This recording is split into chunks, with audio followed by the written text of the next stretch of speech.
Welcome to the Dirty Bird Confessional. I am your host, Rip Cliff. I am flanked on my left with Jabin Frank. And below me is SIO, aka Alex. You guys want to say anything to start the stream? Jay, you want to go first? For sure. Hey, what's going on, everybody, man? Excited for Sunday. I will be in the building, man. Hate week, ain't but the ain't week, man. You know what I'm saying? So, yeah, man, I'm definitely excited for this matchup, man. Definitely gonna get y'all some keys to victory today to bring home that dub Sunday, man. Sir. And for me, Alex is in the building. Not really. SIO, whatever. Um, yeah, I'm excited for the Falcons game. You know what I'm saying? We're gonna secure the dub. You know what it is. Um, Bradley Pinion, and Liam McCullough. Don't want to see too much of them. But I love their chemistry together. Anyway, we're gonna go ahead and take the dub. We're gonna go crazy. So yeah, let's go. We already got a prediction from Alex here. All right. Well, we're gonna do that a little bit later. Probably get some score predictions going. But I kind of wanted to start out first with the keys to the game. What we think that the Falcons need to do to get out a W with the game. So we'll start with Jay. Just kind of give us like three keys to the game that you feel we have to get done to get out of there with a win. Okay, so for me, my three keys. The first one, I I, I have to see what these linebackers gonna look like. Tackling and covering Kamara. I don't know if they're going to use a nickel to shadow him or bring a safety down in the box. I'm not exactly sure what their strategy or plan is, but there definitely needs to be a plan on stopping him and limiting him as much as possible. To be honest, I don't necessarily trust our linebackers to do that. Deion Jones is normally tasked with that assignment.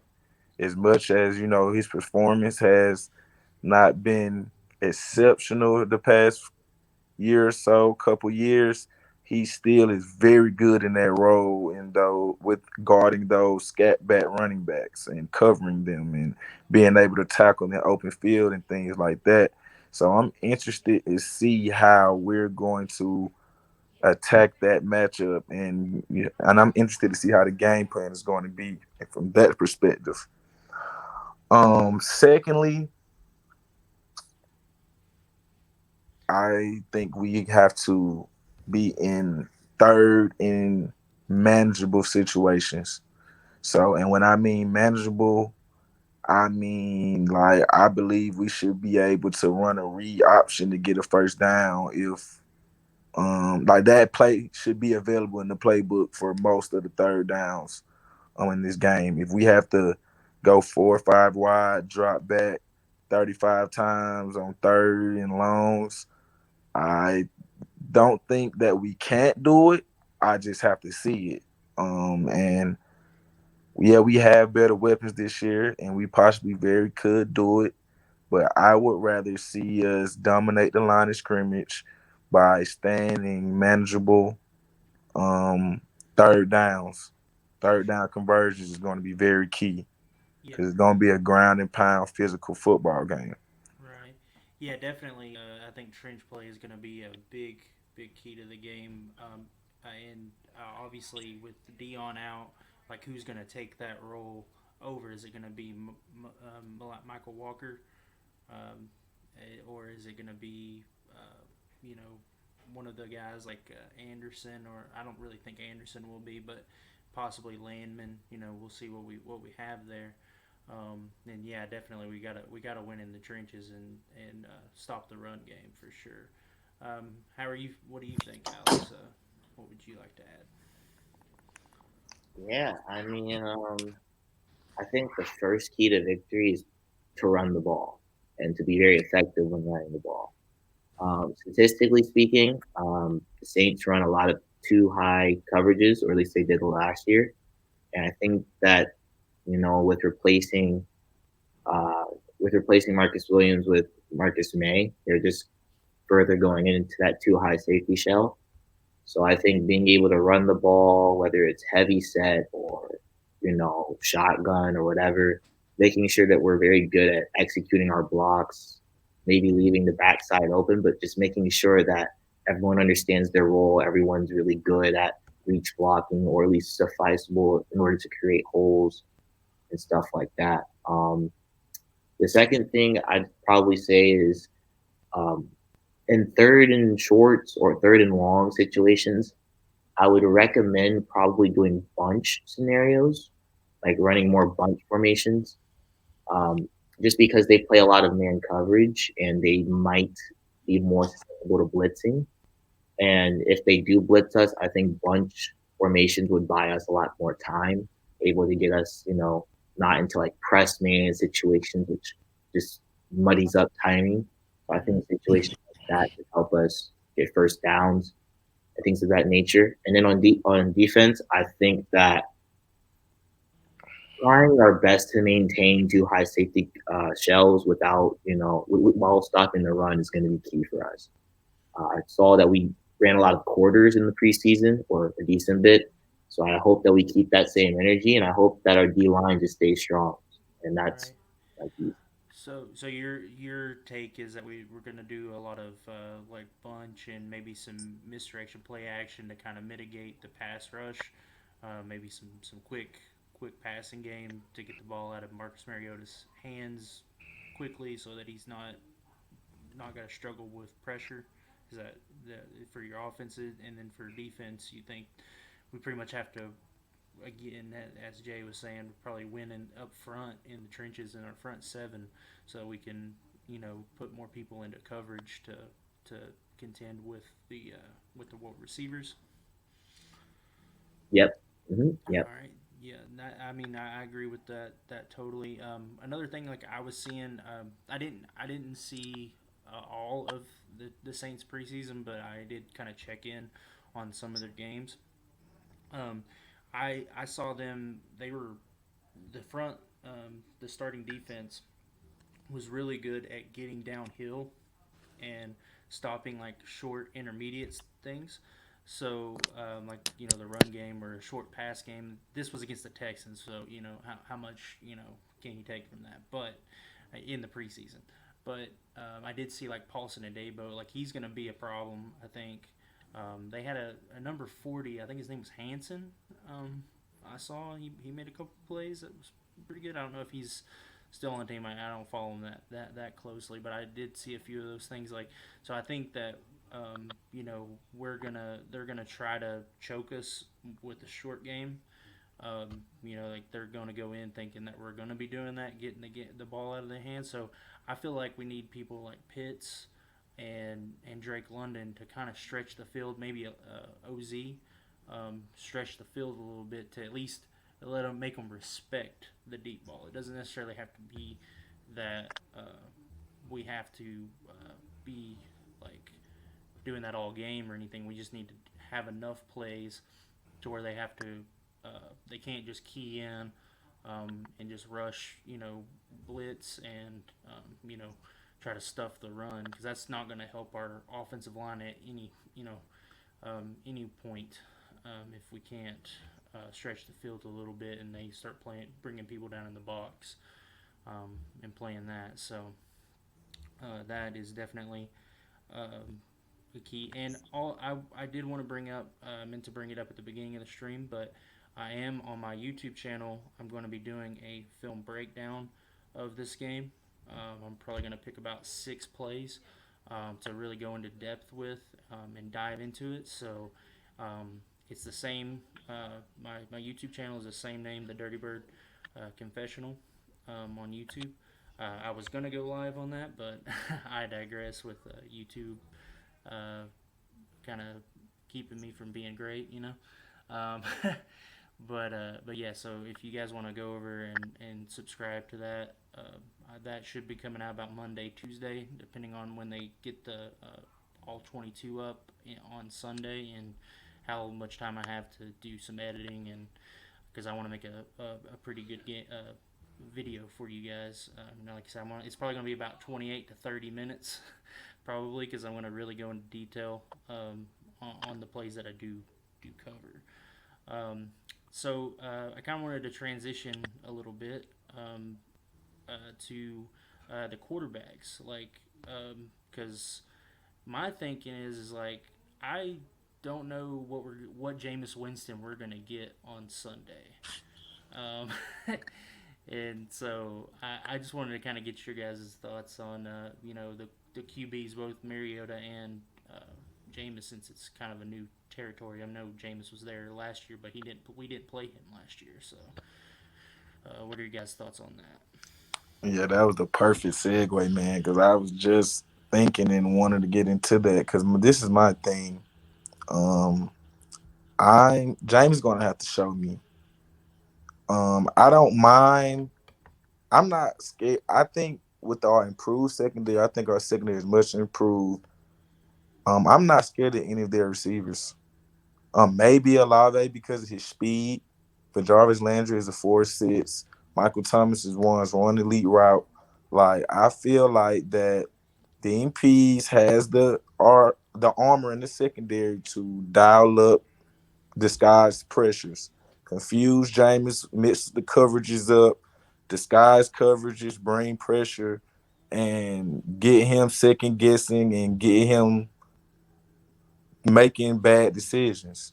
So that is my thinking how I think we should defend and how I think we're going to be able to win the game as far as on the defensive side of the ball.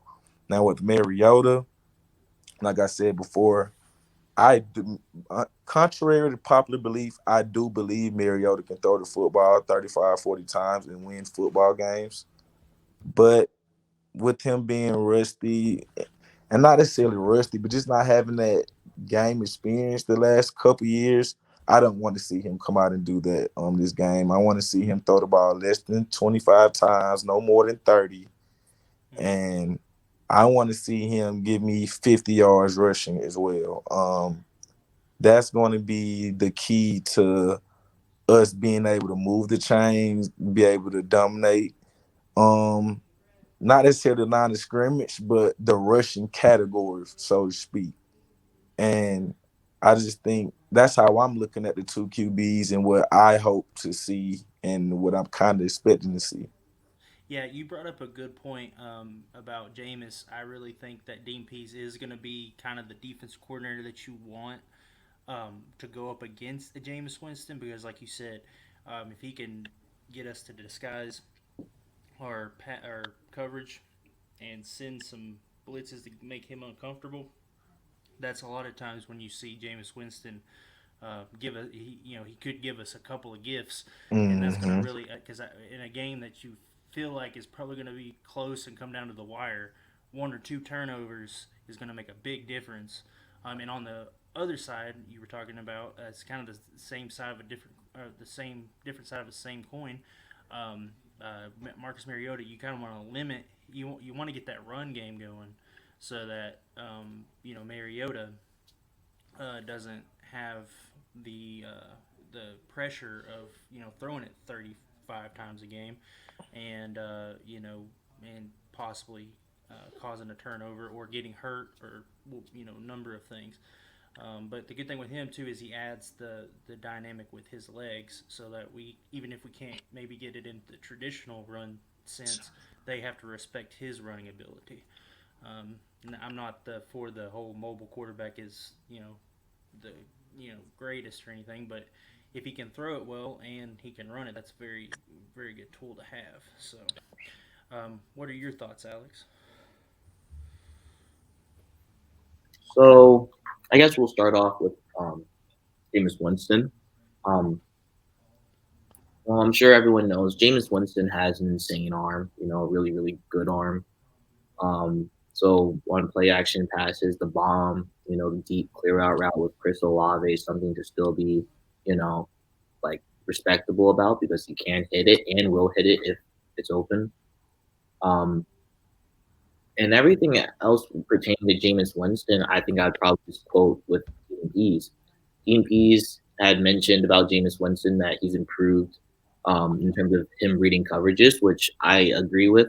Towards the latter part of the season, he really showed an improvement in production and efficiency in the offense. I think that he did really, really well to avoid turnover worthy plays.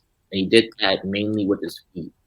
And those turnover worthy plays mostly happened, when he was under pressure or when his offensive line allowed like would be a sack, and Jameis Winston was just able to use his feet, which is not something that I think he really did or did effectively, at least in Tampa Bay. And then the scheme helps Jameis Winston out a lot. They Sean Payton left, but their play caller basically has 17 years of experience with Sean Payton, or at least 17 years with the organization. So nothing's really changed there. And basically it's gonna be more run heavy, quick game, and play action heavy uh, shot plays. So I think that at least on that end of the spectrum, Jameis Winston is going to be uh, not the easiest person to just say, well, it's Jameis Winston. But, I think that it's manageable. And then on the other side of the coin, we have Marcus Mariota. And Marcus Mariota, I believe, is a person who can throw the ball a lot. Like, he can throw the ball and sling it. Um, the issue, what I think has been in the past, is more so with pressure. Like, without pressure, I think he's a really good quarterback, like a really, really good quarterback. But with pressure, he just stays inside the pocket too long. And when he does try to make something happen, oftentimes the gaps are filled up. I made a YouTube video about how I feel like Arthur Smith can kind of avoid that and what he's done to avoid that. And I think play action passes are a good way to help that. But as Jay said, just running the ball and taking the load off of Marcus Mariota so he doesn't have to make insane plays is more so going to be the Yeah, key for us. for sure. Yeah, I definitely saw that in the preseason, and I've seen that over Marcus's career. He tends to, whenever he gets under pressure, he tends to have a propensity to drop his eyes and look to run, um, which can cause issues. But as you stated, like getting him on the move with play action, um, giving him easy read, progressions. I mean, the dude's got an arm. I mean, he's got arm talent. He's got all the tools that you probably want in a quarterback as far as physical tools. Um, but he does have a tendency to get a little bit of happy feet. So hopefully we can try to alleviate that. Who do you guys think has the advantage in the quarterback position going into this game? Do you think it's like an even split? Do you think we do? Do you think the Saints do? Well, I'm biased, man. But no, in all seriousness, I think Mariota's run ability could be the difference. Yeah, it is fairly even, to be quite frank, but I think the dynamic of Mariota being able to run and actually make people miss an open field, and with him still being able to be pretty accurate, James can't really run like that, even though he has a bigger arm. I wouldn't even say better or more accurate arm. I just think it's a bigger. But so I just think with Marcus having a bet, in my opinion, it's his best supporting cast he's had since he's been a quarterback. You can look at all the Tennessee rosters when he started. They had Delaney Walker's was his number one target every year. So I think we have the slight edge in that particular department. How are you feeling on it, Alex? This is kind of an interesting question.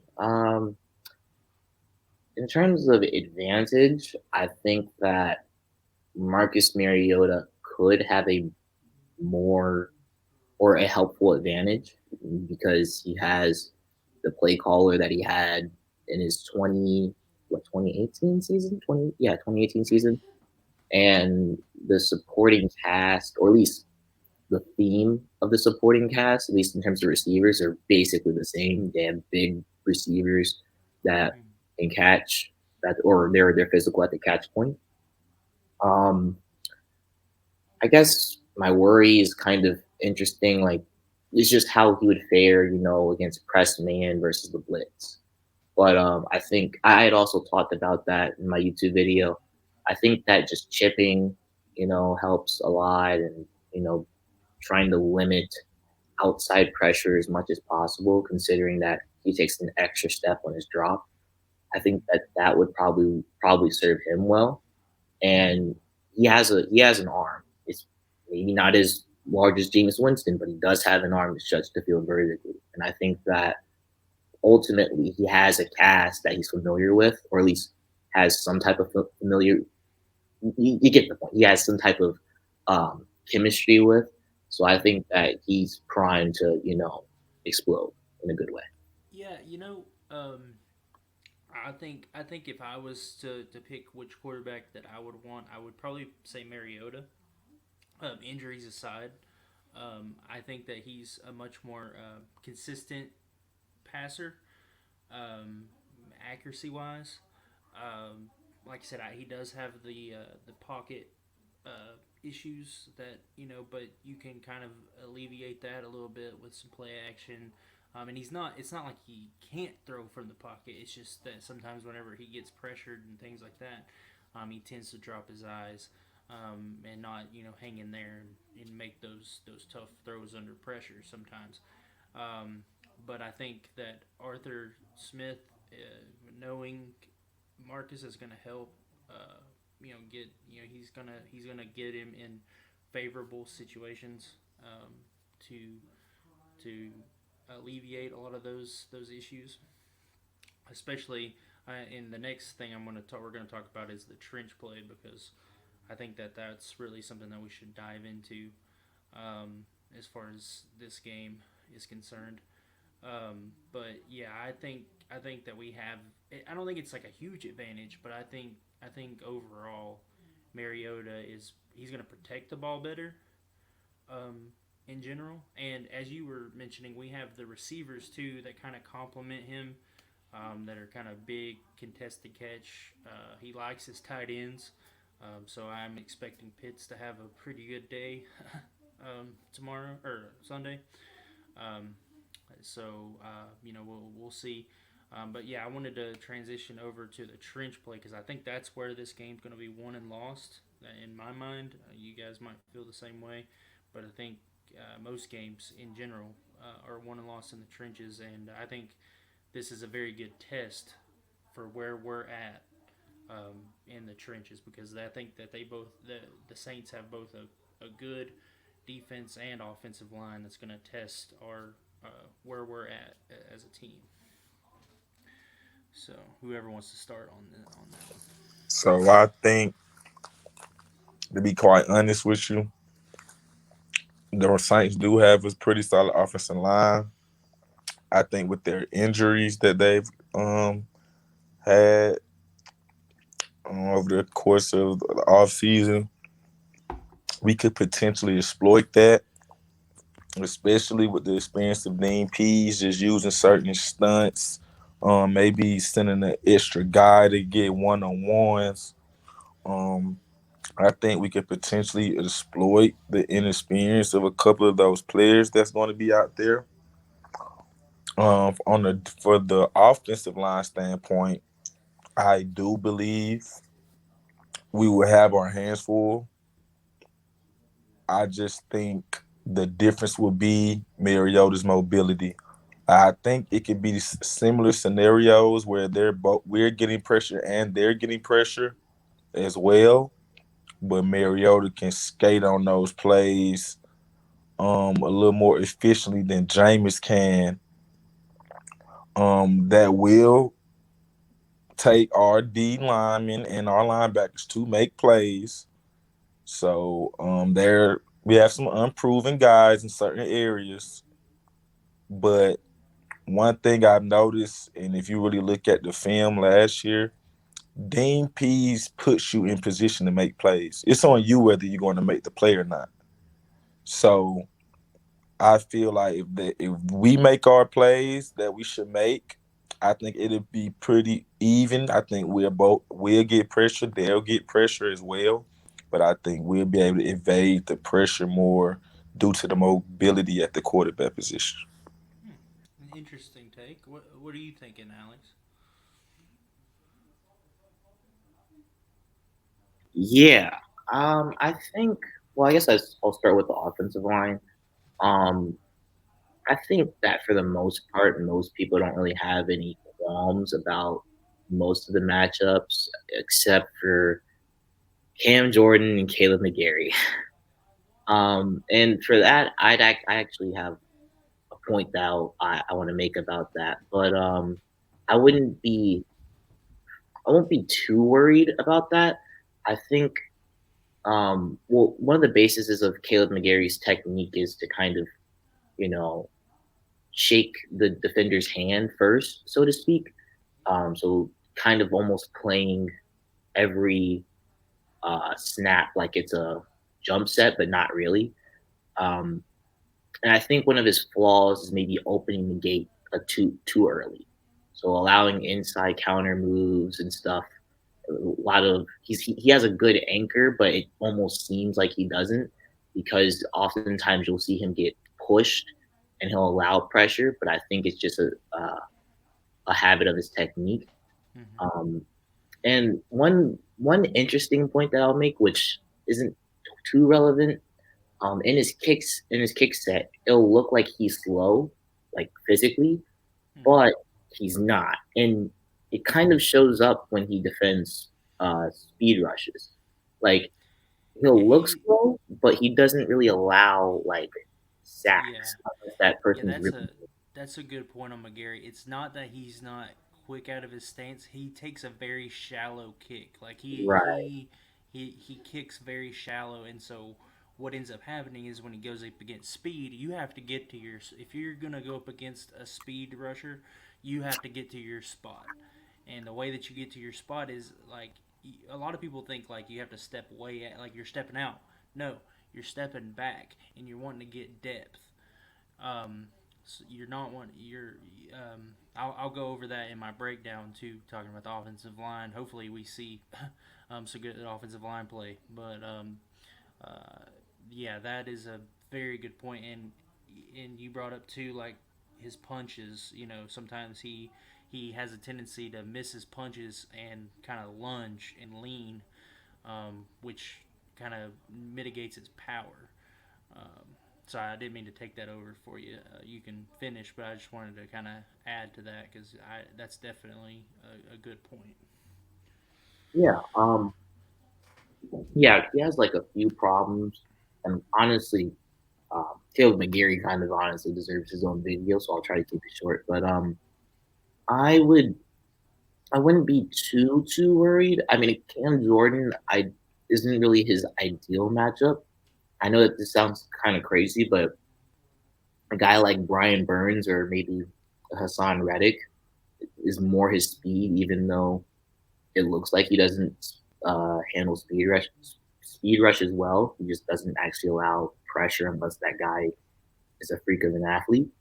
Um, but I think mentally is probably where he needs to grow the most, rather than just him physically. Like just watching more tape, understanding tendencies, and not being drawn out in certain situations is probably going to be the best thing for him. So at least on the Yeah. offensive side.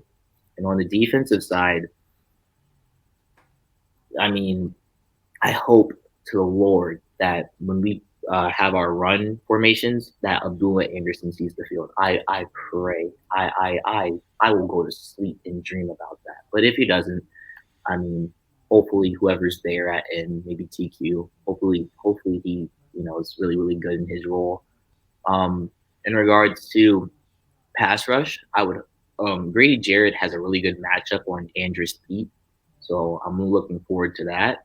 Mm-hmm. And AK or Lorenzo Carter, with all due respect to James Hurst, is going to absolutely obliterate James Hurst. So I mean, we should be okay in that regard. But I mean, the Saints are the Saints, at least in the offensive line, so they have a way of just figuring it out anyway. But I'm optimistic about it.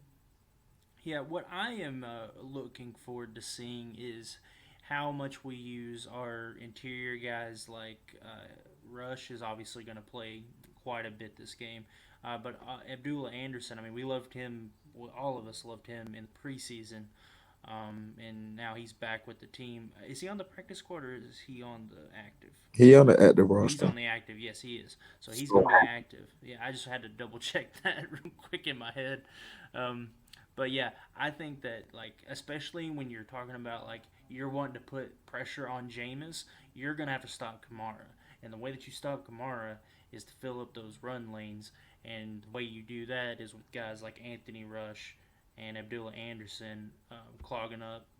I think that Ogundeji is going to be he's not. He's going to be more of a base set, like a run stuff. Like he's going to be in a lot of rundowns. Because, like I said, we're just gonna. I think that we're gonna look to fill run gaps. Now, how well we're gonna do that, I don't know, but I feel pretty good with the D line that we're bringing in to be able to do that better than we have in years past. Um, because I think that we stopping Kamara is a must. We're gonna have to get a whole like. I mean, I'm not saying like he can't have a good game and us still win, but if they can just lean on him and let Jameis work off play action, it's really gonna make for a difficult day for our defense in my mind. So definitely think that that's something that we got to keep an eye on is how those interior defensive linemen are going to hold up in real life snaps. I kind of want to transition now from that to kind of our receiving core in the secondary, kind of how you guys are feeling on that. Um, you know, who's gonna what teams got the edge. You know, what you're looking to see, things like that. I think it's pretty even across the board, if I'm gonna be quite honest. Um, and I'm not, of course, if we go on paper and by name, they may have the edge at both. But I'm going off ability and scheme and certain talent level of certain players that haven't been household names yet. I think it's pretty even because they have Marshawn Lattimore, we have AJ Terrell. They have Dabo, we have Casey Hayward. They got Tyran. I believe Richie Grant can be a Pro Bowl caliber safety. So I think it's pretty even. I think we're deep as well at corner. I like every corner we have on the active roster, with the exception of Mike Ford. But I like Darren Hall. I like D. Alford. I like, of course, our two starting safeties, and I like our reserve safeties. I like Marlowe and Eric Harris as well. So I think it's pretty even. Um, when it comes to the receiver side, yeah, I know they have the bigger names with Landry and Michael Thomas. But I think Drake Edwards. I kind of put CP in that category as well because we seen what he did to a Dabo last year on the final possession when we went to go on to win the game. I think week 9, if I'm not mistaken. So yeah, I think it's pretty even as far as the secondary and the wide receivers are concerned. Like I say, yeah, they have more notable names, but aside from that, I don't really think it's too much of a difference. It's going to be on the scheme, it's going to be on the play calling, and it's going to be on who executes on that particular play, on money downs, on money plays. Okay, what are your thoughts, Alex? Um, I mean, in terms of like the edge, I I think I might want to agree with Jay on this. Like, it's pretty almost split. I mean, I love I'm not gonna say I love, but the Saints DBs are pretty good. They do have versatile pieces in Marcus May and Tyron Matthew at safety. They have really good press man corners with Marshawn Lattimore, Paulson Adebo, Bradley Roby, and even their new acquisition, Alante Taylor. But I also look on our side of the ball, and I like who we have at corner and who we have at DB. Richie Grant is probably one of the most instinctual safeties I've seen, at least when he's playing the Earl Thomas role in cover three. Um, AJ Terrell, I don't need to say anymore. Casey Hayward is a very good zone off man corner, instinctual and smart corner. Isaiah Oliver, oh, sorry, he's not playing. Mike Ford and D. Alford are pretty good. D. Alford is really good in zone coverage and is very athletic, pretty decent in man, but I'm not entirely sure how he would fare against some of the other guys. But in Mike Ford, I love how he um, mirrors press releases and things of that nature. Um, so I think it's a little bit of an interesting thought. And then wide receiver, they have Michael Thomas, Chris Olave, um, Jarvis Landry. They have multiple ways to attack, which I think is a unique ability. And with us, we more so have like a common theme of just big wide receivers outside of OZ and Demir Bird. But I think it's pretty split. Like our schemes are pretty similar. Defense, we're almost trending in a similar direction. So I think it's just going to be a battle of who executes better. So that's where it's at. One thing I wanted to bring up in regards to the secondary is who's going to fill that star role for with Isaiah Oliver on IR right now? Because I was kind of like thinking in my head like who we would want to bring in maybe from the bench. I was thinking maybe we move Richie Grant there because he can play in the box and up Hmm. high.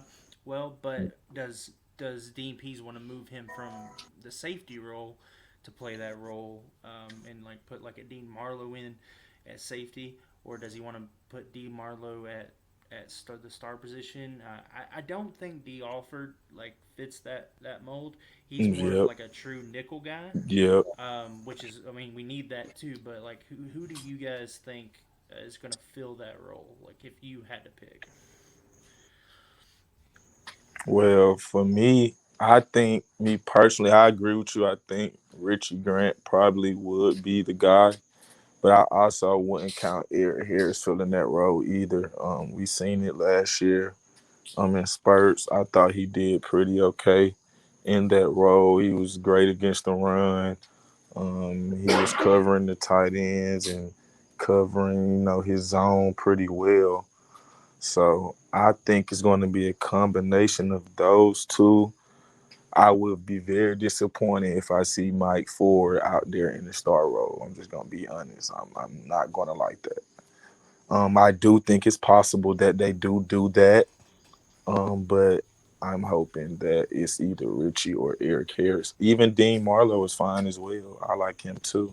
Yeah, and Um, before Alex goes, I just want to kind of clarify for anybody that's either watching this right now or later on, the star position when we're talking about it, like in a lot of defenses now with the tight ends being so prevalent, it's kind of like a safety corner tweener role where they're not really a strong safety, but they're similar to it, but so it's kind of a tweener role. But it's very important in today's league to have that that position. And Isaiah Oliver was that position for like a Kenny Vaccaro kind of thing. Like that's kind of where we're going with it there to bring up former Saints players. But but yeah, and especially in Dean Pease role, he likes that position. So, but Alex, what are your thoughts? So I'm gonna probably say the prime candidate for it, and as much as Jay doesn't like it, I know. I said it's very possible. I'm gonna probably say it's Mike Ford for two main reasons. Um, on the depth chart, the third corner that they mentioned was Mike Ford, and based off of just what I've seen in training camp, just to clarify, again, I don't have any secret access or anything. I'm just there are some reporters that post clips of what they see on training camp, so I'm able to see a little bit of what happens in training camp. I saw Mike Ford getting a lot of playing time with the ones, playing predominantly in the slot. So I feel like Dean Pease is really comfortable with Mike Ford. I think that it's a little bit interesting because I did see some plays, or at least a play in the Lions game that made me think, oh, well, yep, he's not Isaiah Oliver yet. But I think that he's more primed to start over the others. I think that he's earned the trust of Dean Pease. And yeah, I mean, he doesn't really fit the physical profile like, Logan Ryan slash Kenny Vaccaro, but I mean, I see it happening. So, but yeah. Yeah, I mean, obviously they see something in Mike Ford beyond just his cornerback. Like, if you were looking in the preseason, I'm not saying like Mike Ford was terrible or anything. He was good in the preseason, but like if you were just going off his cornerback play, I don't know if like his he initially beat out you know some guys that we thought played better at that role, like Valentine and stuff like that. I mean, I'm not saying he played better, but you know what I mean. Like maybe he did a little bit more in the corner role than he did and stuff like that. So definitely, it seems like they are, and Darren Hall as well. Um, but yeah, like so you kind of think that they might see something in him, and I think it's a very good possibility that they try a couple of different people in that role just to see who can secure it until Isaiah Oliver comes back. Which I mean, it's only 3 weeks. He'll be back by week 4. But well, actually, was he on the PUP to start the year? He might be out for 6. I don't know. But anyways, he'll be back. But in the meantime, we'll have to secure that role. But I think all those guys are good options there. And Noah is kind of asking what Jay brought up is Eric Harris. Eric Harris, here's the thing with him. I think he's better away from like he's not as downhill as like the other guys that we mentioned. Just in my mind, I could be wrong, but I don't think he fits that role as well as some of the other guys we mentioned. But that's just my opinion. I mean, I agree with you as far as like I would love to have Richie in that role. I would be so happy if they matched Richie up. If they just said, Richie, you follow Kamara And today. that Like could yeah I that would could be love if they did that. But Eric Harris to me was very good in run support last year when he played that when he was that eighth man in the box. We can definitely, whenever we off and we can look at some things, on film and stuff like that. But I thought he excelled in that role more than a deep half role. Even though he wasn't bad in deep half, he just didn't make the plays on the ball. He just wasn't yeah. making the pick interceptions. He was Yeah, I in don't think he's a position a lot single of high times. guy. Like I don't think he's a single high guy. I was just Yeah, saying he like definitely not a single high guy. No, he's not a yeah, single no. high. He's either a half guy to me, play that half, or he's a eighth man in the box type of guy. I do not want him nowhere near single high by himself. No. The only thing that worries me with him is his missed tackles. Alex, I think you were gonna say something, but Oh, my bad. I was just gonna say, AKA the Keanu Neal role.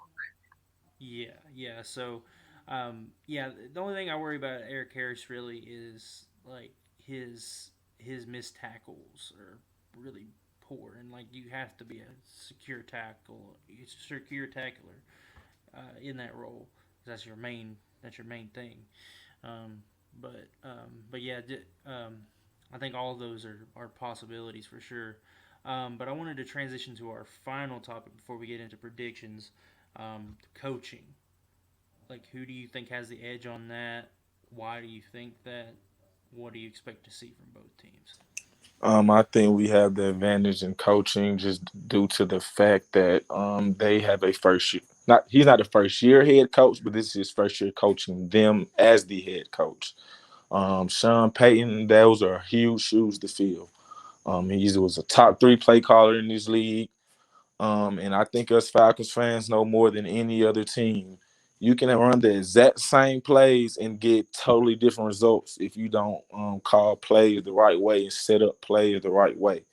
So I'm interested to see Carmichael, um, his game plan and his play calling and how he's going to be different and hopefully more efficient for them, at least not for us. I would rather them be least efficient, of course, but they, are very hopeful that he will be more efficient or just as efficient as a play caller. Me personally, I don't see it. You don't find guys like that, like Sean Payton. Those don't grow on trees that can just, be as good as he is with that.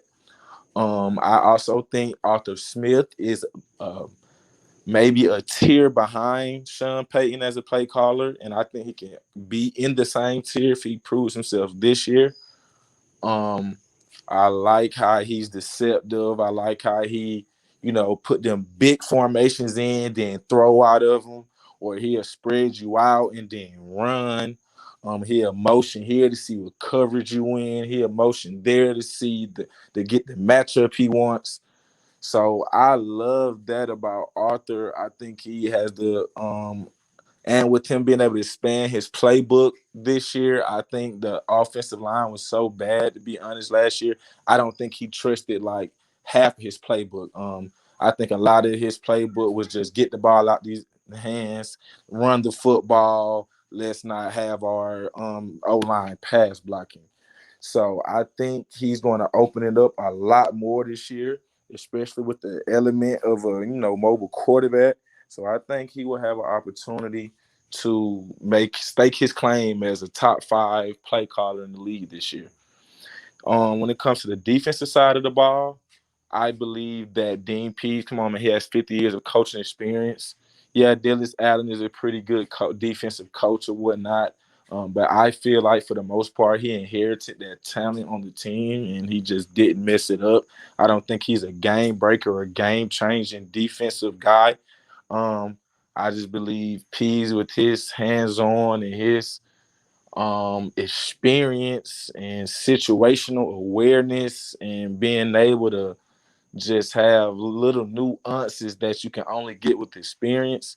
I think we have the edge there as well as far as defensive side of the ball.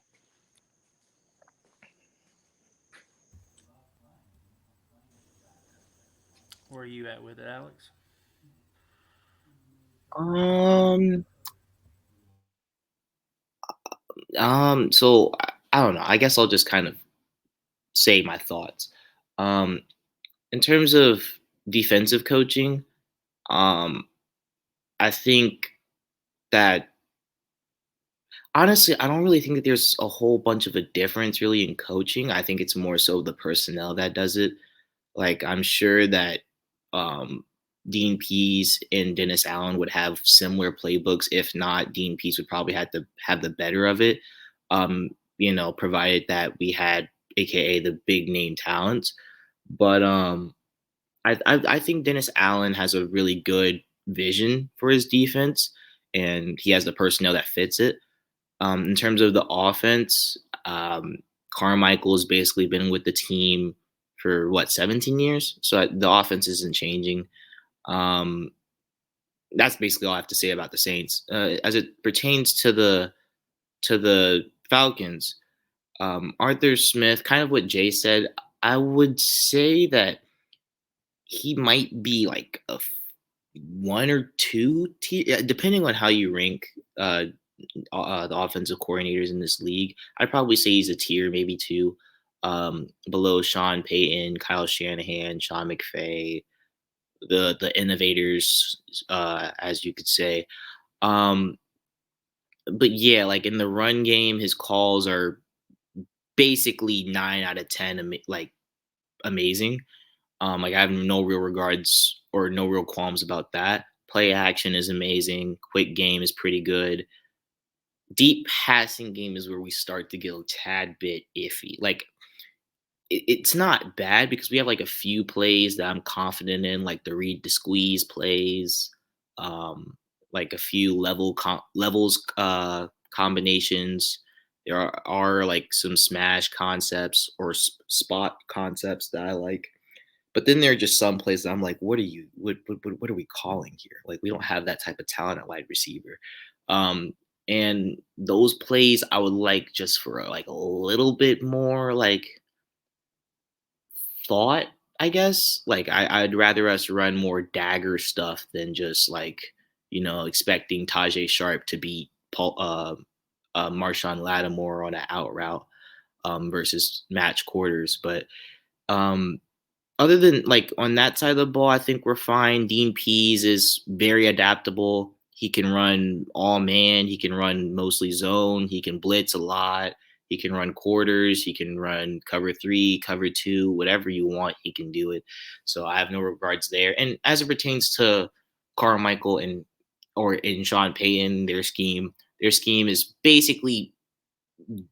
basically this similar to Arthur Smith's scheme, where it's like the Shanahan wide zone, maybe a little bit more power or gap schemes than we do. Play action, quick game, things of that nature. I wouldn't say that there's anything too spectacular maybe about their passing game. Maybe they might run more air raid quote unquote systems than we do. But then again, most of the league runs it. So I mean, I think it's basically a similar um just basically similar in coaching, but I guess Dennis Allen doesn't blitz as much. So Yeah, for sure. Here's my take on the coaching. So as you were saying, like Carmichael has been there for 17 years, but my thing on that is he's not Sean Payton. Like as Jay was saying earlier, you can have a familiarity with the same scheme and everything, but it comes down to situations. And I think that where the Saints are going to miss out on Sean is he was a mastermind when it came to play setups, attacking defenses, things like that. And I mean, it remains to be seen if Carmichael can, give them. I mean, he doesn't have to be to the level of Sean Payton. Let's get out of the way. He's not going to be that. But um, you know, he could be similar enough to be a problem, but we'll see where that goes. But I think on offense, I think we have the advantage there simply because I feel like Arthur is one of those guys. I think Arthur Smith is one of those guys that understands how to attack defenses, and he understands his players, and he doesn't just have a scheme that he just tries to have people fit into. He actually schemes his plays around the players that he has available to him. On the defensive end, I think that it's a lot closer. Um, I think Dennis Allen is a very good defensive coordinator. Is he running the? Does he have his own coordinator, or is he calling the plays entirely? I have not looked at their staff that closely. Does anyone know? For um, I'm not sure. I think that he's calling the plays. I mean, there probably is a defensive coordinator, but like, he's calling. It's kind of like an Arthur Smith kind of thing, where he's got a guy that does like the game plan throughout the week or something, and then he calls the plays on Sunday. I'd imagine so because like the way that their defense was on Sports Info Solutions, there's no reason why Dennis Allen shouldn't be calling the plays. Like if someone else was calling the plays, it would basically have to follow the same format as what Dennis Allen did because their defense was just that good last year. I Right. mean, Well, at any rate, I think I really respect Dennis Allen in his coaching. He's coached this, he's given us a lot of trouble over the years and things. So I think he's very good. That being said, like Dean Pease, and this is definitely some bias for me, but I love our coaching staff as a whole. But like every time, like I've never had a defensive coordinator that like when he has a press conference, like I have to watch that. Like, and it's not like he gives like a lot of information or anything. It's just like how he approaches things. Like I would just love to be like do like an internship or something with him for like 2 weeks or something, because I think you would just like gain a wealth of knowledge of football that just you just don't get. I mean, he is definitely one of those guys, you know. So I yeah, as far as that goes, I think we have the edge in coaching. How big of an edge? I don't know, but I think with the with Arthur Smith and Dean Pease, I think we have a certain level of advantage, and a lot of it comes to through the you know, we haven't seen these guys in the roles they're in right now, so they might surprise us. But if I had to go right now, I would say that we have the advantage on that end. So, but this is a good segue to the predictions. We'll start with Alex since Jay's been going first for most of it, which is fine. But we'll start with Alex here. Let him start us off with predictions and a score. I say the Falcons win, obviously. Um, how much is kind of an interesting question. Um, I had to guess. I think it would probably be like a close game, somewhere maybe like in the 24-21 range, like us winning by a field goal. I think that that's a game. Like I think that that's something that could happen, or a high scoring game possibly. Um, I could even see a blowout for us. But I think that we have to maximize offense as much as possible because having our defense on the field a whole bunch of times isn't ideal. Not to say that they can't stop anyone, but I just would prefer it not happen like that. It's just better that way. Well, I'm going back and forth between 27-23 and 24-20 our way Falcons. I think we're gonna put up some points, man. I think if we put up at least 25 points, we win. I know I said 24-40, but it's close to 25. I think we put up at least 24 points, we win. I think I want to hold them under 20 points. That's my goal for the Falcons Sunday. But realistically, I do think we may, they may make it close in the fourth quarter. We may give up a score, a field goal maybe, or something like that for them to get over 20. Um, so, yeah, I'm going back and forth between, I say my final prediction, I go 27-23 Falcons on Sunday. Definitely see that. I'm gonna go, and this is gonna be surprising, and it might make me look stupid in the end, but I think that we're gonna win this game 28-17. I think we're gonna win by two scores, and here's why.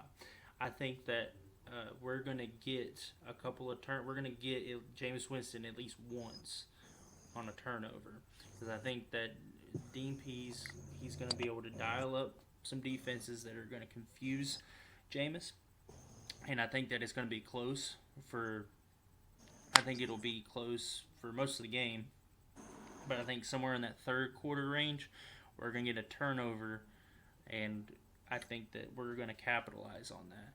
I think we're going to be a lot better in the red zone than we've seen from this team in the past because you have, and I'm not saying that like Matt Ryan is definitely a better quarterback than Marcus Mariota, but what Marcus Mariota gives you that Matt Ryan didn't was his legs, and that you'll see the difference in that in red zone play the Exactly. most. Yep. So I'm not saying that Mariota is better than Matt. I will never say that because he's not.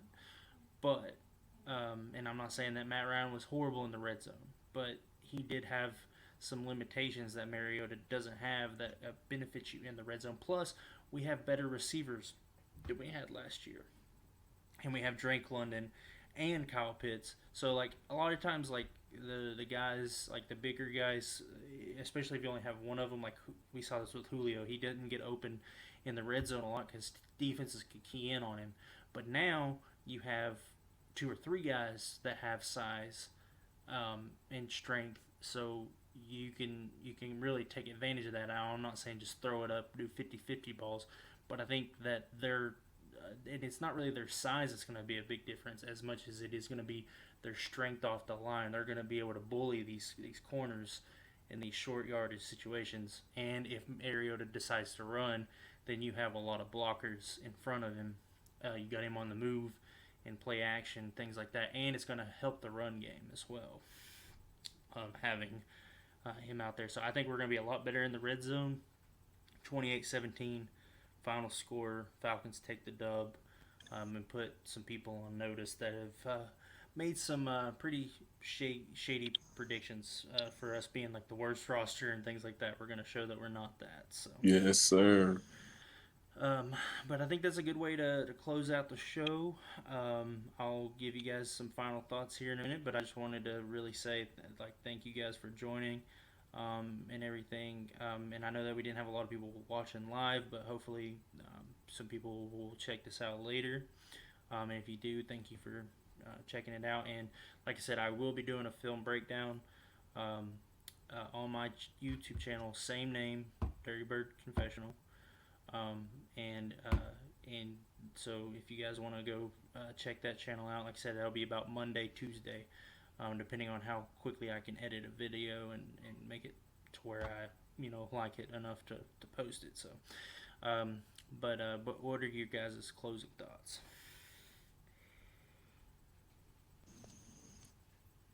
Um, Falcons are gonna win. I mean, we've been waiting for this day since week 18, basically. So I'm excited. I know everyone on the panel is excited, and yeah, I'm so glad. Thank you, Ripcliffe, for inviting me. And yeah, definitely tune in to Ripcliffe's YouTube channel, Dirty Bird Confessionals on YouTube. Please subscribe. Trying to get him to 100K, or sorry, 1K. Sorry. And yeah, let's go Falcons. Let's go Falcons, man. I first off want to thank Cliff for having me on here. I enjoyed talking with you guys and picking you guys' brains. I just think we're going to contain Kamara. We're going to pressure Jameis. We're going to run the football surprisingly better than people expect, and we're going to execute in the red zone, as Cliff said, to be able to get that dub Sunday, man. So I'm very excited. I'll be at the game, man. My homeboy said he gonna take me on the field. He work at the stadium, so if I get on the Wow. field, that's gonna be wild. I'm gonna definitely take some videos, and I'm gonna definitely FaceTime some people and all type of stuff. So I'm definitely Yeah. excited for Sunday. I'm gonna be tailgating as well. So if y'all in the city or if y'all going to the stadium, hit me up. I will be tailgating out there around 10 a.m. So yeah, I'm just excited, man. Let's go, rise up. Yeah, well, be safe out there and enjoy that because yeah, that sounds pretty awesome. I've been to the stadium a couple times, but yeah, getting down to the field that would be definitely something. So, but I just want to thank anybody that watches it later on or came into the live poked in. I appreciate everybody.